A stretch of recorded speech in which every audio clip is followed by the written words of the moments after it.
Hi friends, this is Nivita. In the video 10th standard science page number 112 periodic classification of elements lesson la irukra type of separation and concentration of an ore இந்த topic தான் பார்க்க போறோம். So நம்ம வந்து முன்னாடி வீடியோலயே பார்த்தோம். என்ன அப்படினா நம்மளோட அல்டிமேட் எய்ம் என்ன அப்படினா ஒரு மெட்டலை வந்து பிரிச்சு எடுக்கிறதா அப்படிங்கறத பார்த்தோம். சோ மெட்டலை வந்து எங்க இருந்து எடுப்போம்? ஒரு ஓர்ல இருந்து நம்ம எடுப்போம். ஓகேவா? சோ ஓர்ல வந்து பாத்தீங்கன்னா உங்களுக்கு ஃபர்ஸ்ட் அந்த ராக்கி இம்பியூரிட்டிஸ் அதெல்லாம் இருக்கும். சோ அதெல்லாம் எப்படி எடுக்கிறது அப்படிங்கறத வந்து செப்பரேஷன் இந்த டைப்ஸ்ல பார்க்க போறோம். Types of separation or concentration of the ore. இப்போ மினரல்லேருந்தா வந்து நமக்கு வந்து ஓர் கிடைக்கும். ஓகேவா? அதாவது எந்த மினரல்லேருந்து என்னால் அதிகமான மெட்டல் எடுக்க முடியும். Can you understand? எந்த மினரல்லேருந்து என்னால் அதிகமான மெட்டல் எடுக்க முடியுதோ அதை தான் நம்ம வந்து ஓர் அப்படின்னு சொல்லுவோம். அந்த ஓரோட அளவையே வந்து எவ்வளோ கான்சன்ட்ரேட் ஆக்குறது.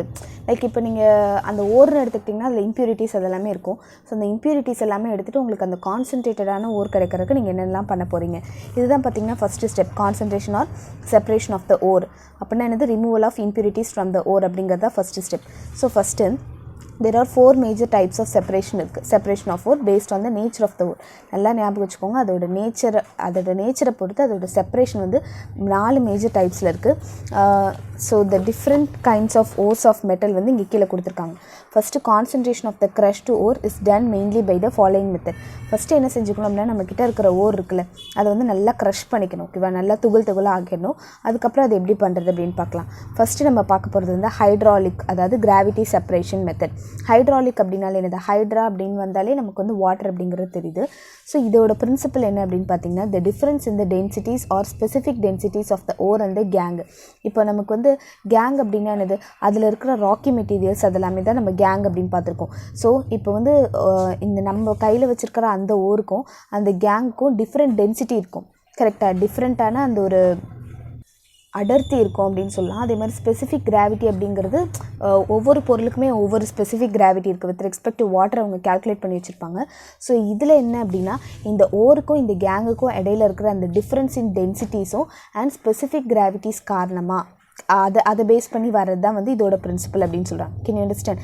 ஸோ நம்ம இந்த ஓரில் இருக்கிற அந்த ஒரு ராக்கி இம்ப்யூரிட்டிஸ்க்கும் அந்த ஓருக்கும் இடையில இருக்கிற அந்த ஒரு எவ்வளோ டென்சிட்டி வந்து டிஃப்ரென்ஸ் ஆகுது அல்லது எவ்வளோ ஸ்பெசிஃபிக் கிராவிட்டி டிஃப்ரென்ஸ் ஆகுது அப்படிங்கிறத main principle behind this method. Oxides ores are purified by this method. அதாவது எனக்கு அந்த ஓர் கூட ஆக்சைடு இருந்தது அப்படின்னு சொன்னால் ஆக்சைடு ஓரில் எல்லாமே இந்த மெத்தடை வந்து நம்ம பியூரிஃபை பண்ணலாம். எக்ஸாம்பிள் பார்த்தீங்கன்னா ஹேமடைட், Fe2O3 அப்படிங்கிறது ஹேமடைட் அப்படின்னு சொல்கிறது the ore of iron. So ஹேமடைட்லேருந்து தான் அதிகமான அயனை என்னால் எடுக்க முடியும். ஸோ அதை தான் வந்து ore of iron அப்படின்னு கொடுத்துருக்காங்க.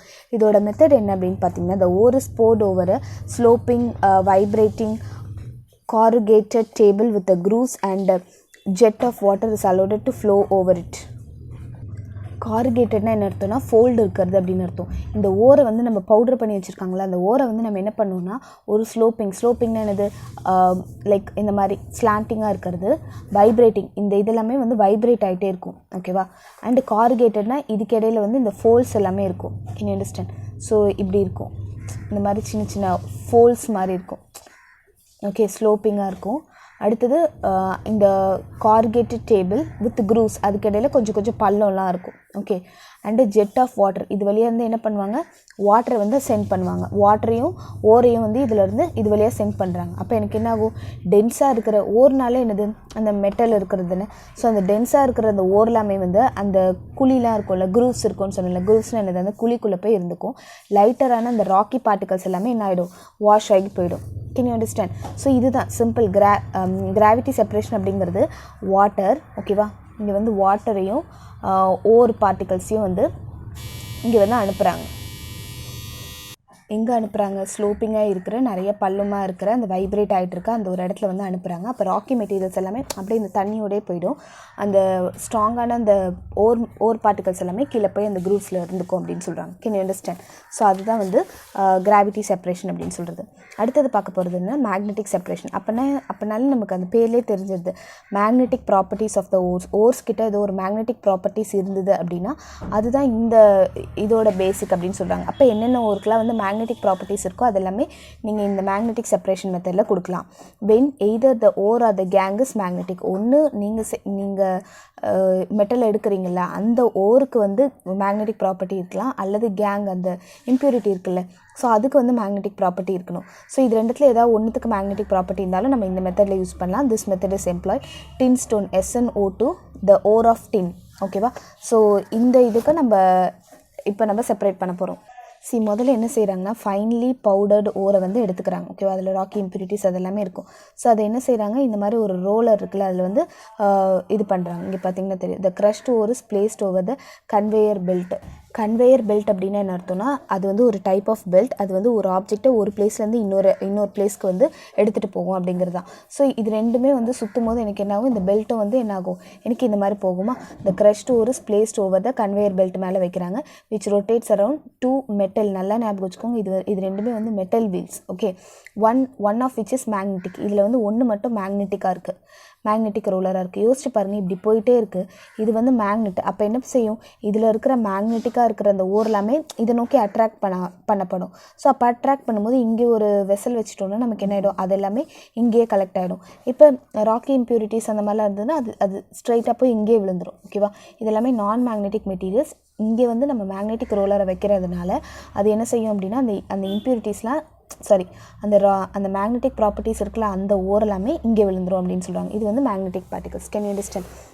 One of which is magnetic இருக்குன்னு சொல்கிறாங்க. இந்த மேக்னெட்டிக் பார்ட்டிகல்ஸ் வந்து அந்த மேக்னெட்டிக் வீல்ஸ் கிட்ட அட்ராக்ட் ஆகும் and fall separately apart from the non magnetic மெட்டீரியல்ஸில் இருந்து அது வந்து தள்ளி விழும் அப்படின்னு சொல்கிறாங்க. ஓகேவா? அடுத்தது பார்த்தீங்கன்னா ஃப்ரோத் ஃப்ளோட்டேஷன் ப்ராசஸ். ஃப்ரோத்துனாலே என்ன அர்த்தம், நொரை அப்படிங்கிறது அர்த்தம். ஓகேவா? ஸோ இதுக்கு இடையில இருக்கிற பிரின்சிபல் என்ன அப்படின்னா, this principle depends on the ப்ரிஃபரன்ஷியல்னா முன்னுரிமை அப்படின்னு அர்த்தம். வெட்டபிலிட்டி ஆஃப் த ஓர். வெட்டபிலிட்டினா அது அந்த ஈரமாகிறது ஆஃப் த ஓர். ஓகேவா? ஸோ சில ஓர்லாம் பார்த்திங்கன்னா அது கூட வந்து ஆயில் நல்லா மிக்ஸ் ஆகும். ஓகேவா? ஸோ அப்படிப்பட்ட ஒரு சில ஓர்ஸை தான் வந்து இந்த ப்ராசஸில் எடுத்துக்க போகிறோம். With oil and pine oil எடுத்துக்கிறாங்க and gangue particles by water. Actually என்ன சொல்கிறாங்க அப்படின்னா, சில ஓர் எல்லாமே வந்து பைன் ஆயிலால் ப்ரிஃபரன்ஷியலாக வெட் ஆகும். அதுக்கப்புறம் சிலது எல்லாமே இந்த ராக்கி பார்ட்டிகல்ஸ்லாம் இருக்குல்ல, அதெல்லாமே தண்ணியில் வந்து மிக்ஸ் ஆகிடும். ஓகேவா? ஸோ இதோட ப்ராசஸ் என்ன ப்ராசஸ் அப்படிங்கிறத நீங்கள் கிளியராக எழுதணும். என்ன பிரின்சிபல் அப்படிங்கிறத கிளியராக எழுதணும். அதுக்கப்புறம் அதுக்கு ஒரு எக்ஸாம்பிள் கொடுக்கணும். அதுக்கப்புறம் அதோட மெத்தட், அவ்வளோதான். ஓகேவா? ஸோ இந்த ப்ராசஸ் வந்து ப்ரிஃபரன்ஷியலி வெட்டபிலிட்டி ஆஃப் த ஓர். அதாவது கேங் பார்ட்டிகல்ஸ் அது வந்து வெட் பண்ணுறதை விட எனக்கு என்னாகும், அந்த ஓர் பார்ட்டிகல்ஸ் வந்து நல்லா வெட் பண்ணும் அப்படின்னு சொல்கிறாங்க. With oil and gangue particles by water. லைட்டராக இருக்கிற ஓர்ஸ் லைக் சல்ஃபைடு ஓர்ஸ் அதெல்லாமே வந்து இந்த மெத்தடில் நம்ம வந்து கான்சென்ட்ரேட் பண்ணலாம். லைக் ஜிங்க் பிளெண்ட்லாம் இருக்குல்ல, ஸோ இதில் வந்து சல்ஃபைடு ஓர்ஸ் இருக்குல்ல, ஸோ சல்ஃபைடு ஓர்ஸ் வந்து ஈஸியாக வந்து ஆயில் கூட வந்து வெட் ஆகிடும். ஓகேவா? அதுக்கு ஆயில் கூட வந்து சேர்ந்துடும். ஸோ இதில் என்ன சொல்கிறாங்க, இந்த மெத்தடில் என்ன சொல்கிறாங்க அப்படின்னா, இந்த ஒரு டேங்க் எடுத்துக்கிறாங்க. இந்த க்ரஷ்டு ஓர் ஸ்டேக்கன் இன் லார்ஜ் டேங்க்கில் வந்து அந்த க்ரஷ் பண்ணி வச்சுருக்க அந்த பொடியாக்கி வச்சுருக்க அந்த ஓர் எல்லாமே போட்டுக்கிறாங்க. லார்ஜ் டேங்க் கண்டெய்னிங், இந்த டேங்க்கில் என்ன இருக்குது, ஆயிலும் இருக்குது வாட்டரும் இருக்குது. ஓகேவா? வாட்டர் கண்டெய்னிங் பைன் ஆயில்னு கொடுத்துருக்காங்கல்ல. அதுக்கப்புறம் and agitated with current of compressed air. அஜிடேட்டட்னா பரபரப்பாக்குறது. ஓகேவா? எப்படி பரபரப்பாக்குறாங்க, ஒரு கம்ப்ரஸ்ட் ஏரை வந்து, அதாவது அப்படியே கம்ப்ரெஸ் பண்ணி வச்சுருப்பாங்கள்ல அந்த ஏரை வந்து இந்த வெசல்குள்ளே அனுப்புகிறாங்க. ஓகேவா? ஸோ அப்போ இது எனக்கு என்ன ஆகுது, அஜிடேட் ஆகுது, பரபரப்பாகுது எல்லாமே. அப்போ the ore is wetted by the oil. அப்போ இங்கே இருக்கிற ஓர் எல்லாமே என்ன ஆகிடும், அந்த ஆயில் கூட சேர்ந்துடும் and get separated from the gang. அந்த ராக்கி இம்ப்யூரிட்டிஸ்லேருந்து அது செப்பரேட் ஆகிடும் இந்த ஃபார்ம் ஆஃப் ஃப்ரோத்னா என்னது, நொரை மாதிரி அது வந்து மேலே போயிடும். இதெல்லாமே ஓர் பார்ட்டிகல்ஸ். ஓகேவா?